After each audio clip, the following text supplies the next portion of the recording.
आपने नहीं, एक कुछ सैनी नाम का बंदा है, लड़का है, तो उसको जब हमने, वो हमें पूछता है जी आप कैसे आ गए यहाँ पे। मैं कहा जी हमारा काम भी एनफोर्समेंट का है, मैं आरटीओ हूँ, मैं थोड़े आप लोगों को इन्फॉर्म करके आऊँगा। अगर इन्फॉर्म करूँगा तो ये लोगों को पता चल जाएगा, फिर तो ये दिखेंगे ही नहीं।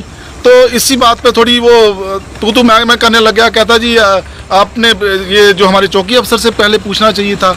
मैंने कहा मुझे ज़रूरी नहीं है पूछना किसी को, हमारा अपना एनफोर्समेंट डिपार्टमेंट है, हम वायोलेशन खुद चेक करते हैं। तो इसी बात पे वो फ्यूरियस हो गया और उसने कुछ बदतमीज़ी की।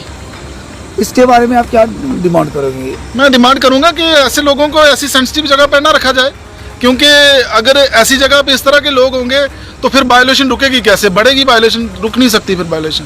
लेकिन सर ये जो ओवरलोड का धंधा है ये आज से नहीं, पिछले 3-4 साल से कंटिन्यू हो रहा है, लेकिन इस पर कोई भी ध्यान नहीं दे रहा था।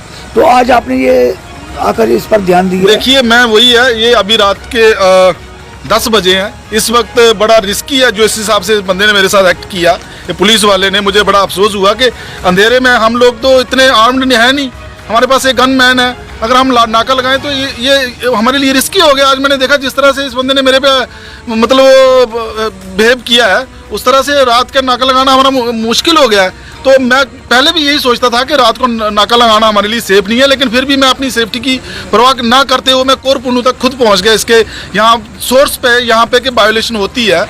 लेकिन जितने भी मैंने ओवर वेट जो वायोलेशन करते हुए ओवर वेट और ओवर हैंग करके चल रहे हैं व्हीकल्स, उनको हमने चालान किया है। तो बाकी मैं समझता हूँ कि SHO जो राजबाग है और DC साहब को भी मैंने ये जो मुझे इस नाम नहीं इस लड़के का पता, पूरा क्या नाम था इसका भाई, सैनी का, राजकुमार सैनी। मैं चाहूँगा कि इसके खिलाफ अप्रोप्रिएट एक्शन लिया जाए। मैं SHO साहब से बात की है, SHO साहब भी शायद उसके खिलाफ एक्शन लेंगे, मेरे ख्याल में वो करना पड़ेगा उनको, क्योंकि अगर इस तरह के लोग इतनी सेंसिटिव जगह पे हैं तो फिर आप ये उम्मीद नहीं कर सकते कि यहाँ पे वायोलेशंस नहीं होंगी, क्योंकि ये हमें वायोलेशन का मतलब जो हम रोक रहे हैं वायोलेशंस, हमें ये नहीं करने दे रहे कि हम वायोलेशन रोकें, तो बाकियों को क्या फिर ये क्या करते होंगे।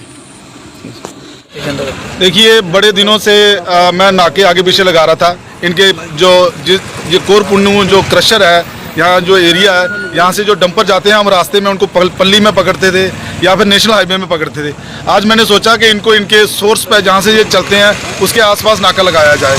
तो इसी सिलसिले में मैंने आज ये जो कोर पुन्नू की जो चौकी है इसके पास ही मैंने नाका लगाया, और यहाँ पे मैंने यूं ही नाका लगाया तो कोई 7-8 बंकर जो डंपर्स हैं वो हमने पकड़ लिए, और उनको जो ओवरवेट के बिल्टी के हिसाब से उनको हमने चलान कर दिया। और जिनका हमें लगा कि इन्होंने बिल्टी सही नहीं कैरी की, उनको अभी हम कंडे में ले जाएंगे, और कंडे में उनका जो ओवरवेट के हिसाब से जो चलान बनता होगा, मुनासिब जो पनिशमेंट होगी वो हम करेंगे, वो चलान हम वायोलेशंस के। सर ये जो नाका है जो रूटीन तोड़ होगा जहाँ वैसे ही? देखिए रूटीन नाका मैंने पहले भी कहा है कि हम MBD का नाका रूटीन नाका नहीं हो सकता, क्योंकि हमारे पास उतना स्टाफ नहीं है कि हम हर जगह पे हर पॉइंट पे नाका लगाएं। हमारा नाका सरप्राइज होगा, रैंडम होगा, और रैंडमली हम कभी भी किसी भी लोकेशन में हो सकते हैं और कभी भी हो सकते हैं। बर्थडे पार्टी, एनिवर्सरी पार्टी या फिर फैमिली डिनर और स्वादिष्ट खाने की आप कर रहे हैं तलाश, फिर आपको कहीं और क्यों है जाना, जब आपके बनी में इंजीनियर फूड प्लाजा रेस्टोरेंट है ना, तो दूर जाने की आपको नहीं है जरूरत। यहाँ पर आप ले सकते हैं भरपूर स्वादिष्ट लजीज खानों का आनंद। यहाँ आपको मिलेगी